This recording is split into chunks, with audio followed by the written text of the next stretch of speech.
During a recount, excuse me, during a recount, Georgia finds a handful of ballots that did not get entered into the system, and contrary to most of the other aspects where we found all kinds of ballots sitting around, they weren't all for one candidate or the other. So statistically, we've got something to look into here. In other news, Ilhan Omar cuts ties with her husband's consulting firm. The CDC is deciding who is going to get the vaccine, when and how, and whether or not you're going to take it. And strip clubs are able to reopen in California, but churches remain locked down. I'm Jay Edgar, and this is Contemporary.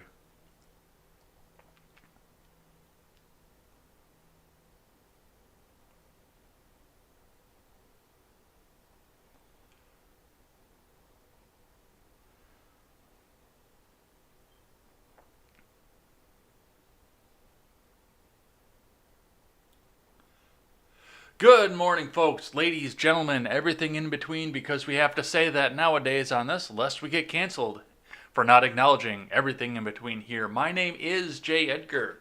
We have got a bunch of stuff to get to today. We're seeming to move past the election is everything kind of stories here, and going back into COVID and lockdown and vaccine and everything else that we could possibly look at here.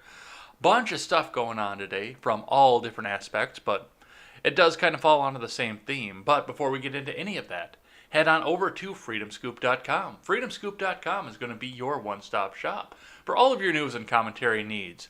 We carry great shows such as The Daily Ignoramus, The Generational Gap, The Breakdown with Birkenhoff, The R-Rated Conservative, and The Freckles and Brit Show.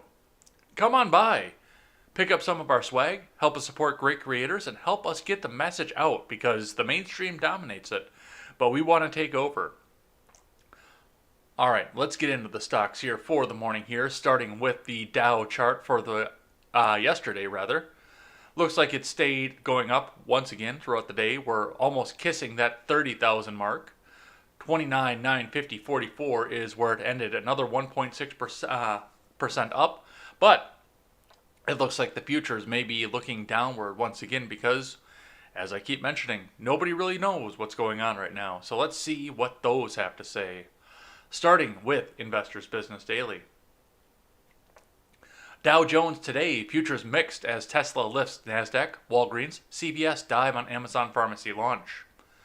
Yeah, that's who I want dealing with my pharmaceuticals, Amazon. Goody. From Alan R. Elliott. Stock futures battled into mixed territory early Tuesday as Tesla led the NASDAQ higher and the Dow and S&P 500 paused after Monday's leap into new highs. Tesla surged towards a buy point on news it would join the S&P 500. Drugstore stocks sold off, with Walgreens dragging on the Dow Jones today after Amazon launched a pharmacy and home drug delivery unit.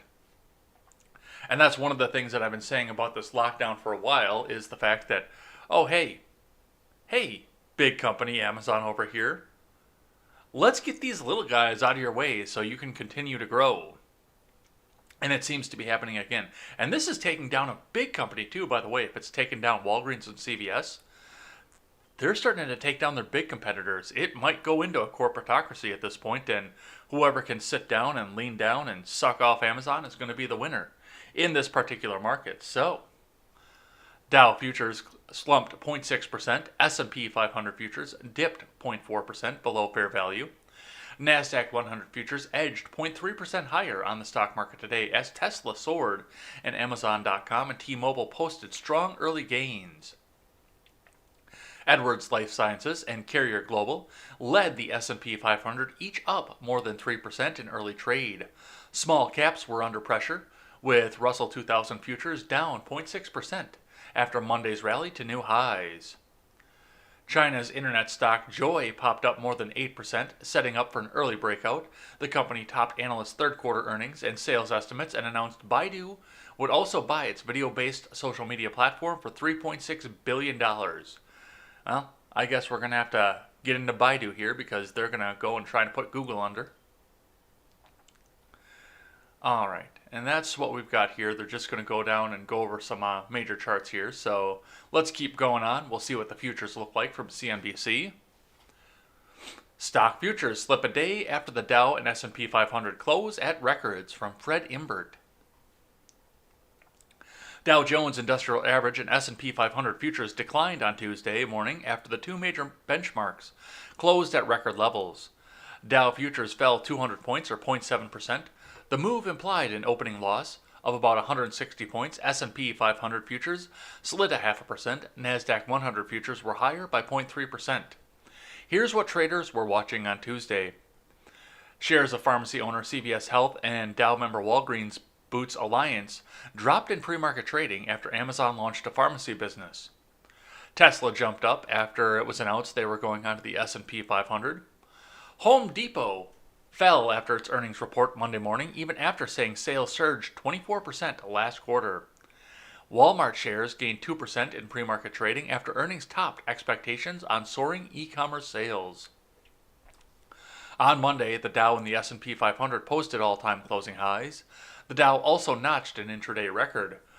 Those gains came after Moderna released trial data showing its coronavirus vaccine was more than 94% effective, further raising expectations of a sharp economic recovery.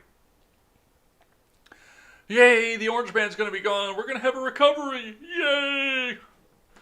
Until he goes back and shuts you down anyway, and then we go back into a depression. But I don't think the news media is going to let that happen. So that's what we're seeing up off the futures here. Let's get into the big news for the day. And then we can get rid of this Georgia 11 tab that keeps trying to play video on me. Shut that up. All right, on the big news for the day, Georgia's election audit uncovers 2,600 uncounted ballots in presidential race. They said that county election officials failed to upload votes from a memory card on election night. Nearly 2,600 ballots were not tallied on election night in Floyd County, the Secretary of State's office confirmed on Monday evening. Georgia election official Gabriel Sterling with the Secretary of State's office said county election workers failed to upload votes from a memory card on election night. It was discovered during a statewide audit. He said the state is not seeing any other issues like this from the audit, and they're calling on Floyd County Elections Director Robert Brady to step down. The Secretary of State's office has an investigator looking into exactly where the breakdown occurred. Sterling said it was not an equipment issue, but a person not executing their job properly. The statewide audit required a hand tally of the state's nearly 5 million ballots cast in the general election on November 3rd. It's the largest audit in the country's history to be conducted by hand. The audit was all in an effort to validate the close results in the presidential race. In Georgia, President-elect Joe Biden leads President Trump around 14,000 votes. NBC projected Friday that Biden is the apparent winner in Georgia. The AP has not called the race yet. The audit is tracking down the way you'd expect it to track, Sterling said. These votes will likely not put a big dent in Biden's lead. In a tweet breaking down the votes, Sterling said President Trump's vote tally changed by less than 800 votes. Gabriel says, here's the unofficial breakdown of the ballots that weren't originally uploaded. I think that's in Floyd. I think he missed the end there. 1,643 votes for President Trump, 865 for former Vice President Biden, and 16 for Libertarian Joe Jorgensen. That is plus 778 for President Trump. That will be reflected in the certified result. Hashtag GA poll. And here is the problem with what's going on here. They went through and did the hand audit and found 1,600 votes. I'm sorry, not 1,600, 2,600 votes. Almost 3,000 votes that didn't get uploaded in a place that is apparently favorable for Trump because statistically, yes, he was beating on that particular flash drive former Vice President Biden by almost double. And that's important because if it happened there, now if you really want to call for fairness, which seems to be what everybody wants to see, now we're going to have to start looking at a lot of these other close races, especially in Georgia. From what I understand, they're doing not a full audit, but a partial. But yeah, now they're going to have to start looking closer into all these other polling stations to see if there was any other impropriety with Georgia. But also, Now we're going to call into question Pennsylvania, Wisconsin, Michigan, all these states that were massively leading for Trump until early in the next morning when, whoops, all of a sudden we had that straight line that went and shot right back up. No, this doesn't win the race for Trump, but it calls the rest of the race into question, which is what I said from this. I didn't think that with the massive deficit that he had, that he was going to be able to change it over. And I thought for sure that there were going to be enough shields in place that the mainstream news media machine was going to find a way to prevent Trump from getting back up on top. But this is going to start calling the race into question, and it's going to make it so that they can't do this again next year, or the year after, or the year after that, because people will be looking too closely for stuff like this. Yes, it happened. No, it didn't win Trump. But it definitely made us look a lot closer at what some of these close swing states are going to do. So, he did it. He broke their toys. We've been talking about voter fraud, leaving votes out, double counting, and I've got another issue here about double counting that we'll talk about in just a bit. But there are enough discrepancies at this point that we might have to look back and call this into question. Do we recount? Do we recount again? Do we do a full audit on everything? Do we just have a new election if we have enough discrepancies in here with more poll watchers looking in at the count? We don't know. This is unprecedented here, but there's enough here just in this to start to question whether or not there's more of this going on everywhere. And we'll see what happens off of that. I'm going to drop this tab, which I usually would keep this for a Monday morning show, or Monday afternoon show, but unfortunately they keep trying to play video on me. So, from 8 CBS, now out of Las Vegas. Clark County Commission certifies election results, except District C race 6 vote twice. Canvass signs 6 double votes, no widespread fraud, registrar says. Nearly 2 weeks after the election, the Clark County Commission voted Monday to certify the election results, with the exception of the County Commissioner District C race. The panel will consider a special election for the race in December. Results showed Democrat Ross Miller leading Republican Stavros Anthony by 10 votes. If Anthony won, the All-Democrat Commission would have its first Republican in more than a decade. Registrar of Voters Joe Gloria delivered a full report to county commissioners in Monday's special meeting. The report is required by law, and Gloria revealed the following discrepancies. 936 in ballots, 710 with mail-in precincts, 121 in early voting precincts, 105 on election day. 6 voters voted twice. Gloria stated that they had found the discrepancies in tracking, moving from signature to manual signature verifications, as well as in the ballot curing process. Some of the discrepancies found in the early voting and election day results included inadvertent canceled votes, voter check-ins, reactivated voter cards, duplicate activations, and check-in errors. Gloria also noted that there were 60,109 provisional ballots cast in the election. He said that 57,866 of these ballots were accepted and 2,243 were rejected. He cited the following reasons for rejections. 115 had already voted. 142 voted in wrong district or wrong precincts. 8 were not eligible to vote. 1,925 were not registered to vote. 53 did not provide adequate proof of residence or a valid identification. A provisional ballot is cast by a voter who believes that they are registered, but does not appear as registered. A provisional ballot can also be issued when there are questions about a voter's eligibility to vote. And this goes along with the whole thing that we saw around social media all the time, and we see around every election time, especially when it doesn't look like a Democrat's going to come out in a landslide, is stand at the front of the line and loudly say, "I demand a provisional ballot." For instances like this. Now, I've never seen anything happen like that because in Wisconsin we have same-day registration.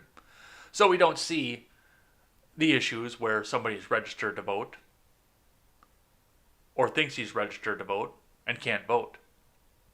As long as you've got your driver's license with your proper address on it, you vote in the precinct that the address on your driver's license reflects, which is why for the first time in my life I go as soon as I move and get my driver's license changed. And that's happened a few times in the last few years. So, yeah, that's where we're going off of this one. But we'll see what happens. We'll see what happens as we go along. And once again, this is enough there. Not enough to change things over. This was, for the most part, the most discrepancy that they found in this district was 6 people voted twice. But now this is also, and this is a local race too, this is also going to sit back and call some of this into question. Well, now we've got enough there that we can sit back and question what happened. So we will see what happens there. That's almost a 50-50 split too. All right, let's keep going. From Fox 11 News, this is somewhere over here. I believe this is out of La Crosse, as where this one is, but they're talking about Madison. Potential Wisconsin recount estimated at $7.9 million from Ashley Castor. The Wisconsin Election Commission says it would cost President Donald Trump's campaign almost 4 times as much as what the state charged Jill Stein's campaign in 2016 for a recount. Wisconsin county clerks estimate it will cost approximately $7.9 million for a statewide recount of 3.2 million ballots. The WEC reports the final bill for the 2016 recount was a little more than $2 million. We still have not received any indication that there will or will not be a recount, said Megan Wolf. There will be. Wisconsin's chief election official, but we want Wisconsin voters to know we are ready. Wolf says the cost estimate is higher than the cost of the 2016 recount because this year will require a larger space for public observation, social distancing, and security, in addition to the higher number of absentee ballots that need to be recounted, a compressed time frame over a holiday, and renting high-speed ballot scanning equipment. I wonder if that's going to come from Dominion or not. In 2017, the Wisconsin legislature changed state law following the 2016 presidential recount to allow the WEC to include its costs in the estimate. WEC costs are less than $30,000 of the total estimate. If the estimated cost exceeds actual costs, the candidates committee will receive a refund for the difference. But they need to have the $8 million up front. And I heard about this.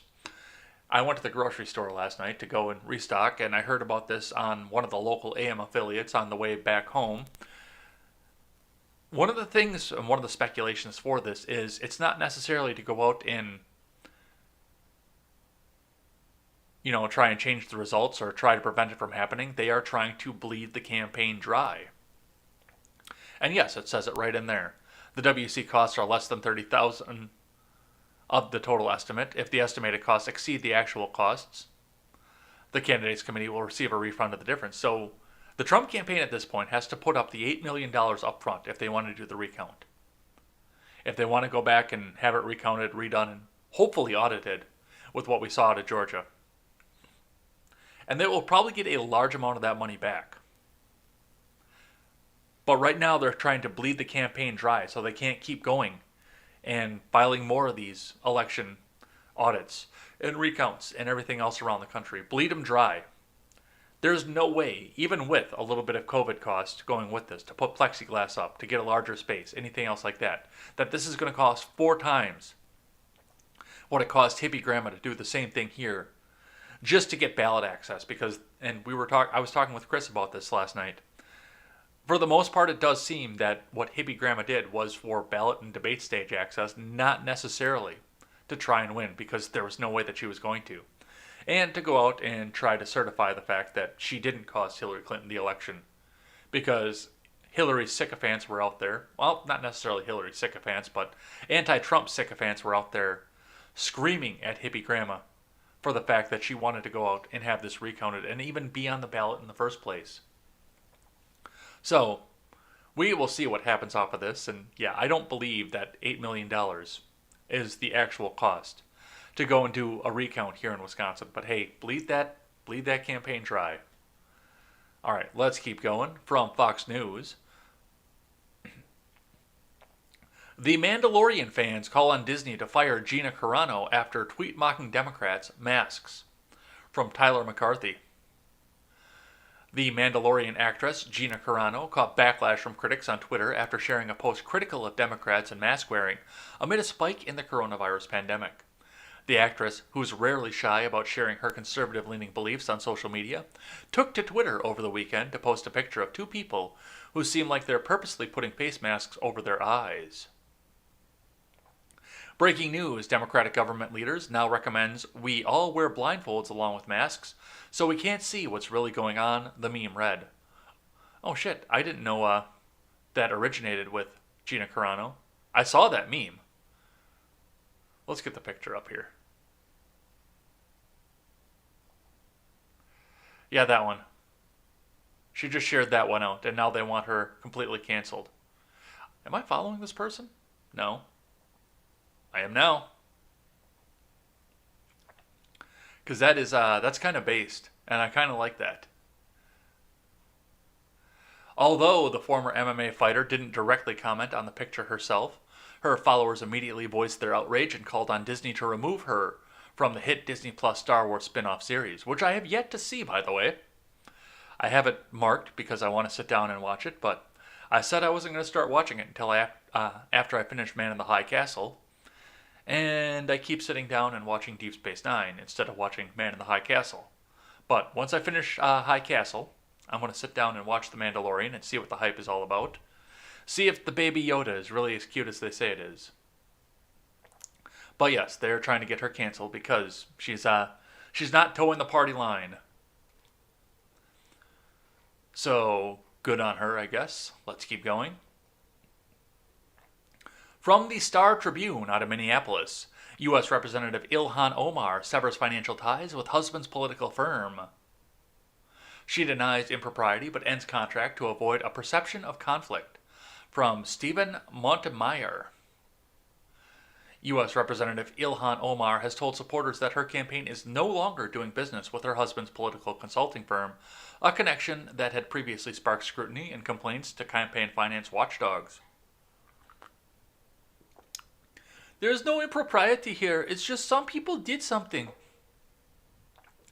In an email late Sunday, Omar said her campaign was terminating its contract with the firm to make sure that anybody who is supporting our campaign with their time or financial support feels there's no perceived issue with that support. The Federal Election Commission has taken no public action in response to a complaint last year from a conservative group that alleged money from Omar's campaign paid to now husband Tim Inett and his E Street Group LLC for personal travel expenses. Beyond being able to point to Omar as a high-profile client, the contract was a lucrative one for the E Street Group. Omar's campaign reported paying the firm more than $1.1 million for advertising and consulting in the third quarter of this year alone, transactions that Omar has defended as legitimate. The firm's leadership has also previously said that much of the advertising expenses are transferred to other vendors. Every dollar that was spent went to a team of more than 20 that we are helping to fight back against attacks and organize on the ground and online in a COVID-19 world, Omar wrote. And Tim, beyond his salary at the firm, received no profit whatsoever. Okay. From the consulting relationship the firm provided. Okay. If you're the head of a company like that, and you are operating at a loss, then there are some other fucky numbers going on with that. Especially if you're taking in $1.1 million at a time. No.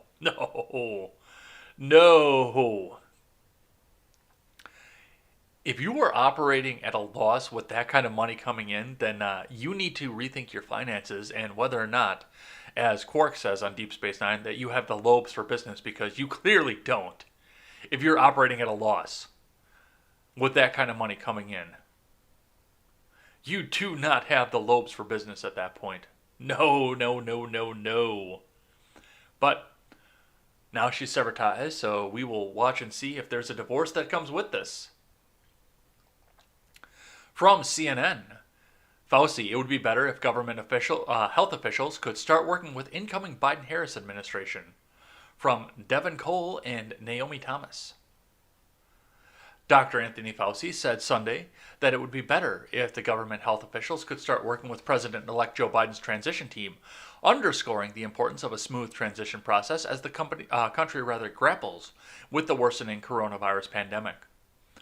Of course, it would be better if we could start working with them, Fauci, the director of the National Institute of Allergy and Infectious Diseases, told CNN's Jake Tapper on State of the Union when asked if being able to work with Biden's team would be the best for public health of Americans. As you know, I've been through multiple transitions now, having served 6 presidents for 36 years, and it's very clear that the transition process that we go through is really, really important, with the smooth handing over the information as well, as it's almost like passing the baton in a race, Fauci said. You don't want to stop and then give it to somebody. You want to essentially keep going. The presidential transition process has not officially started because President Trump's refusal to accept the results of the election, while Biden's coronavirus team has been reaching out to states and the medical community hit the ground running. Once he is inaugurated in January, the transition team does not have access to the administration's COVID-19 data and vaccine distribution plans. The formal transition is likely to remain on hold until the election is certified by a Trump appointee within the General Services Administration in a process known as ascertainment. So, Fauci's basically saying, we can't get COVID-19 under control until we turn around and Trump just accepts it. He lays back and accepts it and stop fighting. Then we can go, and then all of a sudden the vaccine's going to get distributed and everybody's going to be able to go back to work because we can't have coronavirus coming in a Biden administration. That might tank the economy. So thank you, Fauci, for that. Let's keep going. From the Hill. Senate Majority Leader Mitch McConnell let's read the headline. McConnell warns Trump against troop drawdown in Afghanistan. From Jordan Carney. Senate Majority Leader Mitch McConnell fired a warning shot Monday against withdrawing more U.S. troops from Afghanistan, even as the Pentagon is preparing in order to do so. McConnell, speaking from the Senate floor, warned only that a small minority in Congress would support a rapid drawdown and warned that a rapid withdrawal of U.S. troops from Afghanistan would hurt our allies and delight the people who wish us harm. The consequences of a premature American exit would likely be even worse than President Obama's withdrawal from Iraq back in 2011. It would be reminiscent of the humiliating American departure from Saigon in 1975. We'd be abandoning our partners in Afghanistan, McConnell said from the Senate floor. So if you thought that McConnell was on your side, for whatever reason, just remember, he's getting paid from the big defense contractors just the fucking same as everybody else in Congress. Fucking war hawks. Every goddamn one of them. Get rid of them. McConnell didn't directly criticize Trump in his speech, but his remarks come amid multiple reports that Pentagon officials anticipate Trump will, as soon as this week, order military officials to cut the number of troops in Afghanistan from 4,500 to 2,500 and the number of forces in Iraq from 3,000 to 2,500 by January 15th. McConnell credited the Trump administration with gains made during the past 4 years, arguing that the United States was playing a limited but important role and that drawing down troops would embolden the Taliban. Yeah, we know where his fucking heart is, and it's where his money is coming from. No, these guys, it doesn't matter if they've got the R or the D next to their name at this point. Enough defense contractors have come up with massive sums of money to keep us going to war forever.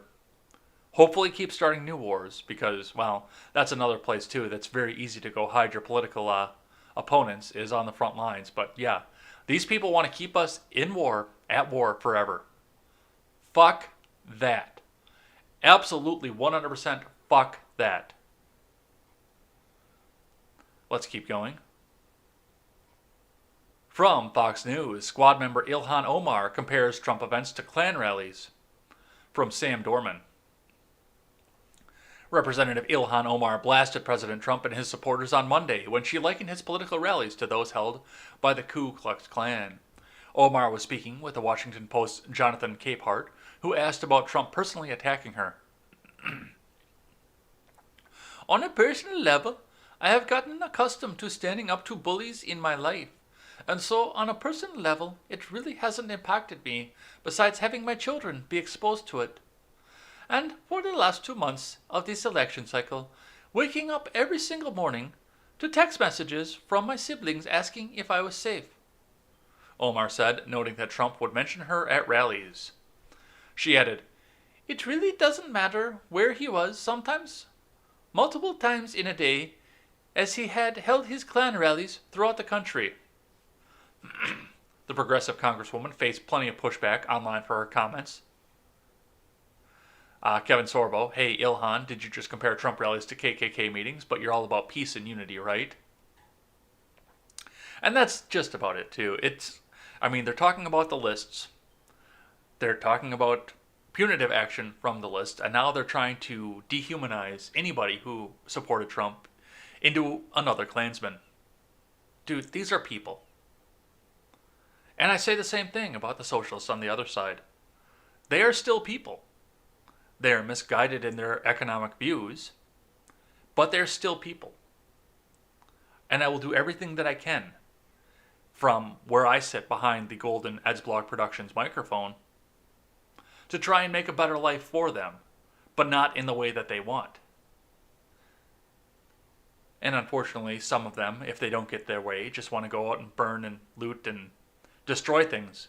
Because if they can't have their way, then nobody else can have their way either. But these people have no qualms about dehumanizing and othering anybody who doesn't agree with them. So, yes, but peace and unity. Let's keep going.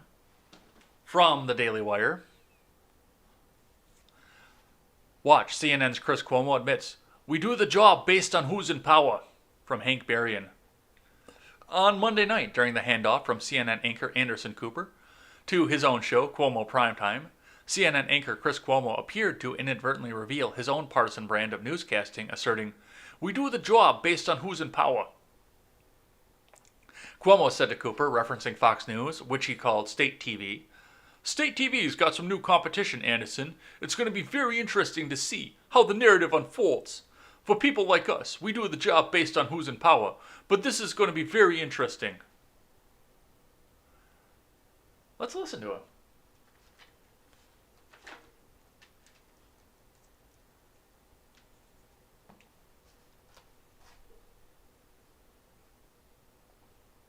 Oh. Where's my cursor?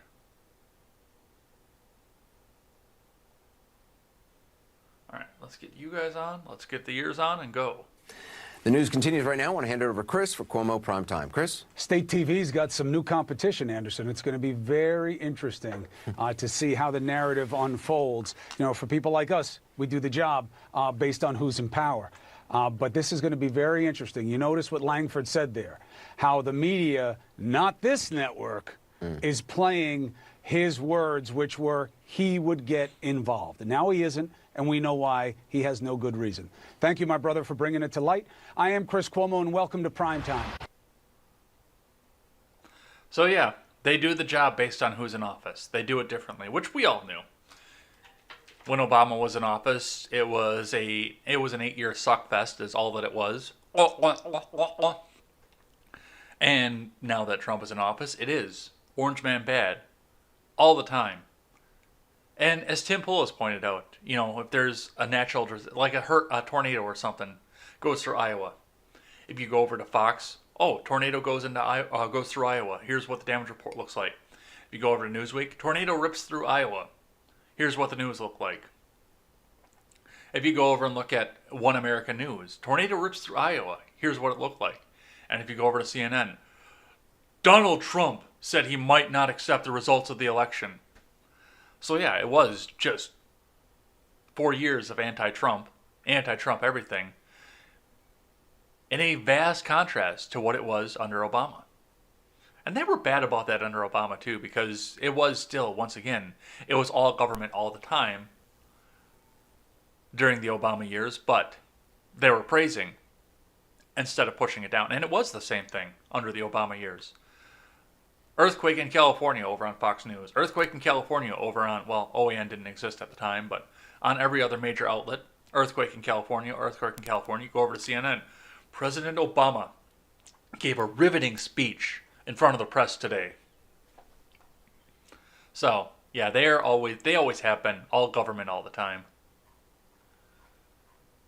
But at least he's admitting it. Let's keep going.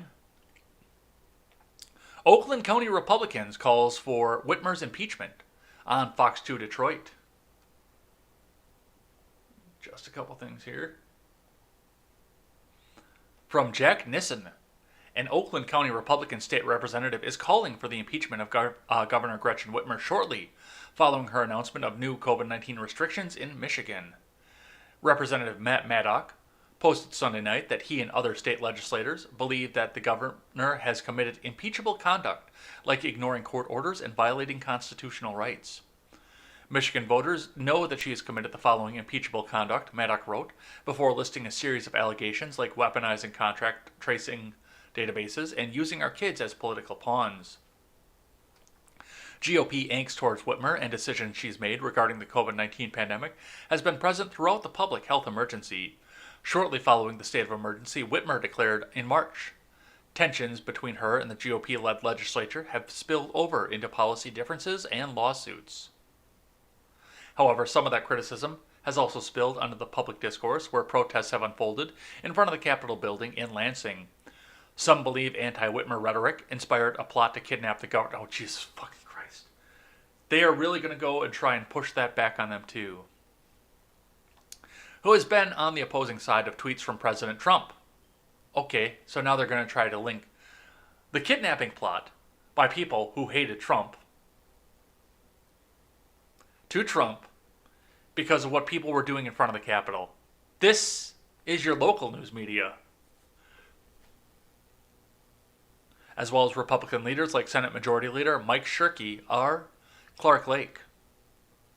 Maddock, who is currently finishing his first term as state legislature, won re-election by 11,000 votes in the general election. So, yeah, they're going to go, and I mean, I don't know what Michigan's constitution says about impeachment, so I don't know if that's an impeachable offense or not. I know that after Act 10, they tried to do a recall to Scott Walker, and we tried to organize a recall of Tony Evers over the coronavirus. I didn't think that there was impeachable conduct that. There might be. I'd have to go back and look through the conduct once again, but for the most part, I thought on a state level it was a recall, not an impeachment. However, with the ignoring of court orders, that might fall to a crime rather than a misuse of office. So that actually might fall under the auspices of impeachment instead. So we'll see what happens there. I doubt this is going to go anywhere. Gretchen Whitmer is their media darling, and they're not going to let anything happen that's going to hurt her. All right, let's keep going. We got just a few more here. Then we'll do Twitter trending and get the hell out of here. Macron criticized media over coverage of Islamic extremism. From AFP. French President Emmanuel Macron has called the New York Times media correspondents to criticize English-language coverage of France's stance on Islamic extremism after recent attacks, arguing it amounts to legitimizing violence. When France was attacked 5 years ago, every nation in the world supported us, Macron told Ben Smith in comments published to the latter's Sunday column. So, when I see, in that context, several newspapers, which I believe are from countries that share our values, when I see them legitimizing this violence and saying that the heart of the problem is that France is racist and Islamophobic, then I say the founding principles have been lost. In his column about their exchange, Smith said the French president had argued foreign media failed to understand laicite, or secularism, a pillar of French policy and society. Domestic support for a firm line on the need for immigrants to embrace French values is stronger than ever since the grisly beheading last month of a teacher, Samuel Paty, who showed his pupils cartoons of the Prophet Muhammad in a lesson on free speech. While paying tribute to the slain man, Macron defended France's strict brand of secularism and its long tradition of satire. We will not give up cartoons, he vowed. He reiterated his point in an interview with Le Grand Continent, in which he stated that despite his respect for different cultures, I am not going to change our laws because they shock elsewhere. Yeah, we'll see how secularism gets you, because the people that you are importing from the Arabian Peninsula don't really appreciate secularism very much. It's part of the reason that there are tensions, for the most part, between a lot of the countries over there and Russia, who is also a very secular country. They don't like that very much. So you're either going to figure out how to get them into your country and get them convinced to accept secularism, or you're going to keep seeing shit like this, or you're going to cut them off. Those are your options. Let's keep going. From Washington 4, out of D.C., wreath across America canceled as coronavirus cases rise. From Gina Cook. The Arlington National Cemetery announced Monday it has canceled its annual Wreaths Across America event out of safety concerns as cases of COVID-19 continue to rise throughout the region. Hundreds of volunteers lay wreaths at the gravesites of veterans and fallen service members at the cemetery every December 19th. Cemetery officials said they decided to cancel this year's wreath-laying event after determining there was not a way to mitigate the risks of such an event. Well, let's see. It's outdoors. I don't know how tightly packed in they are, but remember that everyone was packed in shoulder to shoulder, pouring champagne in their mouths, kissing random people on... Excuse me. Oh, sorry about that. Kissing random people on the street, and just in general screaming and projecting. Just 2 weeks ago, when CNN said, "You have a new president-elect," even though the FEC hasn't certified anybody. But yes, let's end a tradition because McCovid. Let's keep going. From the New York Post. CDC the COVID-19 vaccine first. A CDC panel will meet next week to decide who should get the COVID-19 vaccine first, according to a report on Monday. While healthcare and essential workers and vulnerable groups, such as the elderly, will be at the front of the line to get any approved vaccine, the panel will decide in what order they go in, CNN said. Political allies, the Politburo, people in the political elite, people who run businesses that donate to Democrats, people who work for businesses that donate to Democrats, people who work for unions that donate to Democrats, and then healthcare workers. That's going to be the order. The Advisory Committee on Immunization Practices for the Centers for Disease Control and Prevention will be meeting for 5 hours next Monday to make that determination, the site said. Panel member Dr. William Schaffner of Vanderbilt University told CNN that the frontline workers are expected to win the first shot at any vaccine. I'm going to call bullshit on that one. Healthcare workers are baked in. That's the first thing to happen. No doubt about that, he said. After that, the debate will center on who are essential workers, from cops to supermarket employees, and how to rate the vulnerable populations, the doctor said. There have been a huge ethical discussion about this, Schaffner told the site. Moderna on Monday became the second drug maker to announce it has developed a vaccine that appears to be at least 90% effective in protecting against the coronavirus. Pfizer and partner BioNTech announced similar news regarding their immunization a week earlier. I still think that this is going to be just sugar water in a syringe, to be completely honest. Saline solution in a syringe to make you feel like you did something, so that they can end the crisis under the new administration and get you back to work and usher in the Great Reset. Tucker talks about that a little bit later on in the program. We'll talk about that. But yeah, I'm pretty positive that there is a real vaccine here. The political friends of those in power are going to be the first one on the lines, and then the frontline workers. All right, let's keep going. South Dakota nurse says many dying patients still insist COVID-19 is not real, from Alicia Cohn. A South Dakota emergency room nurse on Monday expressed frustration that so many of her patients don't believe they're dying of COVID-19. Jody Doring's tweet went viral on social media over the weekend after she tweeted about patients who don't believe the virus is real while gasping for breath on 100% vapotherm. It wasn't one particular patient, it was just a culmination of so many people, Doring told CNN's Newsday, and their last dying words are, "This can't be happening, it's not real."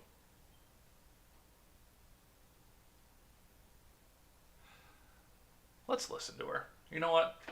We're here. It's up there. Let's have a listen.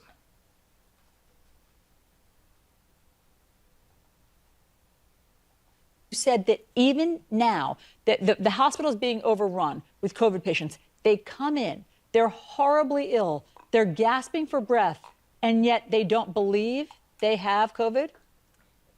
Yeah, I think the hardest thing to watch is that people are still looking for something else and they want a magic answer and they don't want to believe that COVID is real. And the reason I tweeted what I did is it wasn't one particular patient, it's just a culmination of so many people.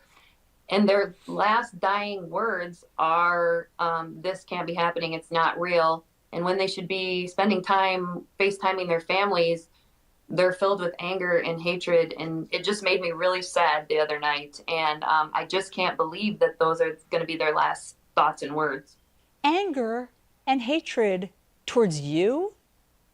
I think it's just a belief that it's not real, and nursing happens to be on the receiving end of that. And that's okay. We can take that. That's what you're there for. It's just in the bigger picture when you try to reason with people of, can I call your family, your kids, your wife, your friend, your brother? And they say no, because I'm going to be fine. And you're watching their oxygen levels, maxed out on what we call vapotherm at 100%, and their oxygen level might be 75. That's not really that compatible with life. And we know where that's going to head. And it just makes you sad and mad and frustrated. And then you know that you're just going to... All right, we're going to call it on that one there. But, I mean, the coronavirus is real. Coronaviruses are real. The common cold is a coronavirus.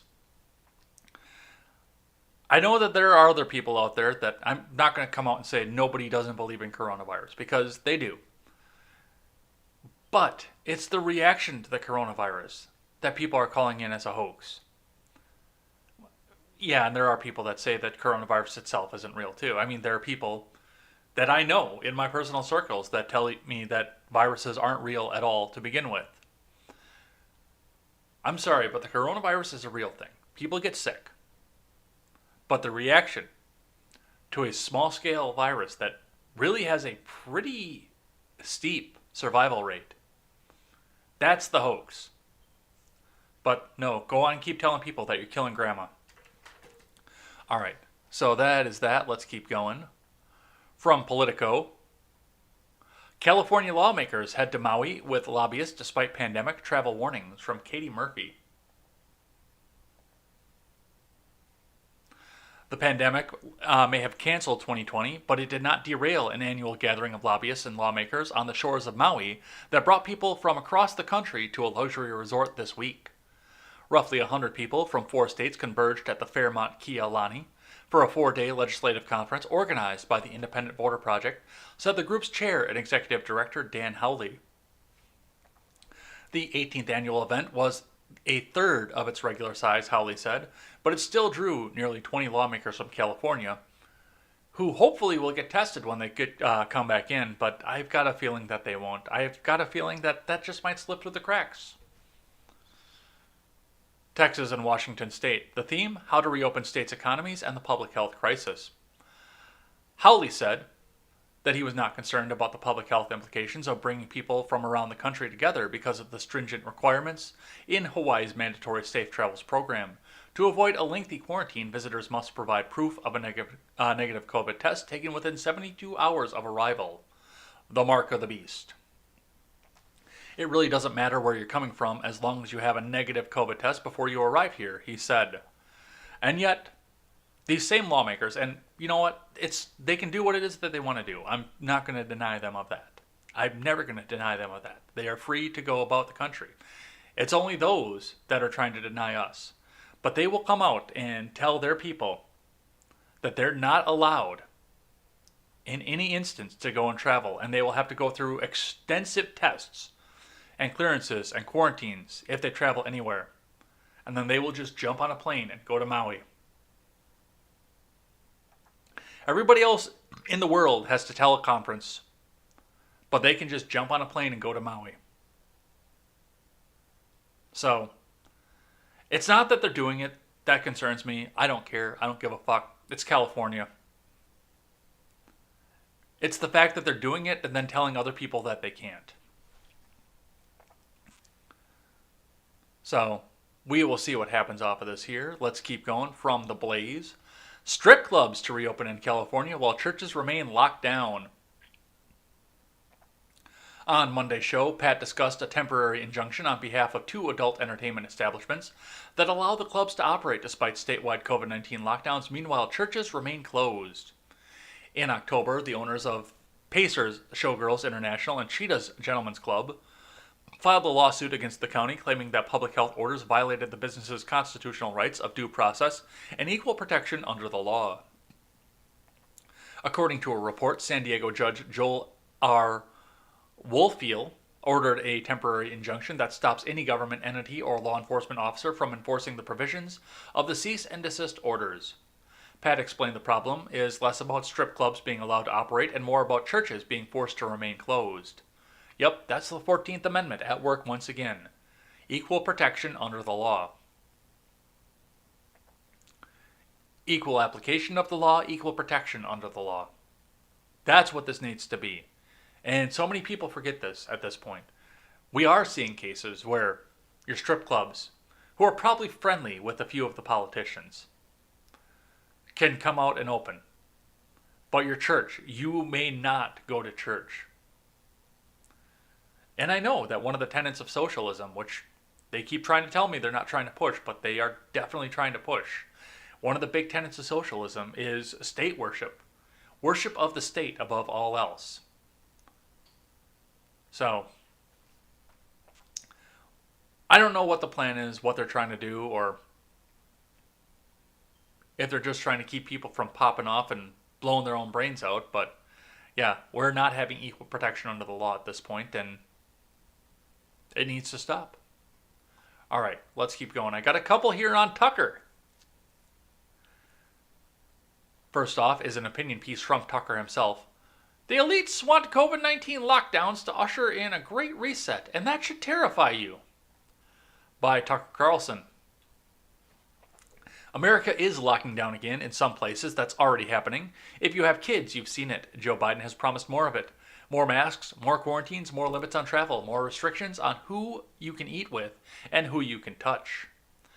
The most intimate detail of our lives are being completely controlled by our leadership class, the people who used to scream at politicians, "Keep your hands off my body," aren't saying a thing about this. In fact, they're encouraging it. So the question is, what exactly is this all about? It's not about science. If masks and lockdowns prevented spikes in coronavirus infections, we wouldn't be seeing spikes in coronavirus infections after 9 months. But we are seeing them, so clearly the geniuses got it wrong again. This time, they're not even bothering to point to legitimate scientific studies to support continuing their policies, because there aren't any studies that support that, so what is going on? Catholic Archbishop Carlo Maria Vigano has some idea. Vigano is one of the truth tellers in his church. He made himself deeply unpopular with many in the hierarchy several years ago by exposing their complicity in decades of sex abuse. Vigano is 79 years old, and in the way that older people stop caring about what others think, he really doesn't care, so instead he says what he thinks is true. A few weeks ago, he wrote a letter to President Trump addressing the lockdowns from a perspective you almost never hear in this country. No one, up until last February, Vigano wrote, would have ever thought that in all of our cities, citizens would be arrested for simply wanting to walk down the street, to breathe, to want to keep their businesses open, to want to go to church on Sunday. Yet now it is happening all over the world. The fundamental rights of citizens and believers are being denied in the name of health emergency that is revealing itself more and more fully as instrumental to the establishment of an inhuman, faceless tyranny. There is a reason you may not have heard those words before. The usual foot soldiers for conformity in our news media did their best to suppress and discredit Vigano's letter to the president. All right. They're not talking about this, but at this point, I mean, if they're talking Great Reset, then this would be the way to do it. Just get everybody's business to crash. To have the big guys out there to make sure that they're getting political favoritism from the government, but get everybody else's business to crash. So they can excuse going out and saying, okay, well, here's a full redistribution at this point, so we can all start over. A great reset. And shutting down small business is one of the ways to do it. So, I don't know if anything's going on that. I know that the Great Reset is a bit conspiratorial for my tastes, but I also can't deny what's happening all around me and what it could possibly mean. So we'll see what's happening there. All right, last one we'll do for news, and then we'll do Twitter trending and head on out of here. Tucker Carlson assures viewers his show is not going anywhere following presidential election. From Dominic Mastrangelo. Fox News host Tucker Carlson on Monday assured viewers he was not leaving the network, as rumors had suggested on social media sites over the past few days. Over the weekend, we got a lot of calls asking if we're leaving Fox News, Carlson said. This show is not going anywhere. It's getting bigger. Carlson was likely referencing a fake social media post circulating on Parler, a new platform in which conservatives had flocked to, that alleged that he was leaving the network for Newsmax. The post also circulated briefly on Facebook. A fact check published earlier on Monday by PolitiFact rated the claim as false. Carlson said Fox News executives are looking to expand the amount of reporting and analysis we do in this hour across other parts of the company. Yeah, they've been talking about him going to Newsmax. They've been talking about him going to Zero America News. And they were even talking briefly about him going to Trump's new media empire that he's going to do. I don't think he's going anywhere. He's just another Fox shill at this point. He's as brain dead and fried as the fucking rest of them. I don't really care where he goes. I know some of my audience like Tucker. I think he's a douche. He gets it on the head probably about 1% of the time.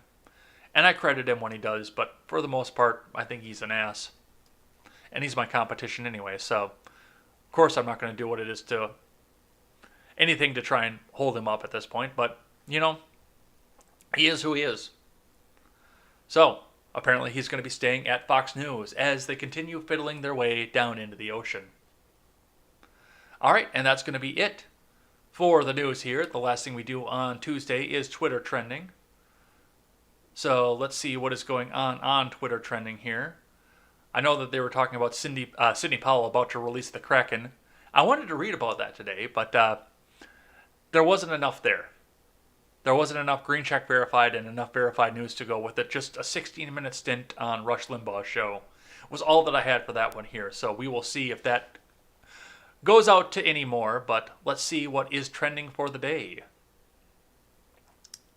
All right, trending number 1. Bitcoin. According to Bloomberg, Bitcoin reaches 17,000 for the first time since just after the burst of cryptocurrency bubble almost 3 years ago. So Bitcoin is going back up. Tuesday Vibe we skip. Number 3, fleets. Disappearing tweets. Twitter now has a feature for that. It's called Fleets. It will allow users to post messages that vanish after 24 hours. So Twitter's going to become fucking Snapchat. Terrific. Don't care. Number 4, which will be our number 3, Dolly Parton. Country singer Dolly Parton donated money that helped develop the Moderna COVID-19 vaccine. Good on Dolly. Let the private citizens do private charity. Private charity does better than the government every single time, because the government takes too much of a cut off the top. That's good. I like that. Next one, Founders Day. People celebrate 109 years since the Omega Psi Phi fraternity was founded at Howard University in Washington, D.C. Not a frat boy, don't care. And the last one, 6 years of 4. It's been 6 years since One Direction released their album, 4. Don't care. I couldn't even tell you a One Direction song, but apparently it's been 6 years and a lot of people care. So that's going to be the trending for the day here. We are going to head on out of here. No, I am not Canadian, by the way. I see you over in the chat. And I will read your name and thank you on Friday, so thank you for that. But that is going to be it for the day here. We are going to head on out of here. I'm going to go to work, and you guys are probably going to go out and head on to work too. We will be back here tomorrow with more contemporary, more news, and possibly some answers as to what went on in Georgia. Probably not. They're probably going to bury that story as far as they can, but we will see what's happening there. So hopefully we'll see you tomorrow. Otherwise, stay tuned for more great content and more great Freedom Scoop content. Until then, I'm Jay Edgar, and this is Contemporary.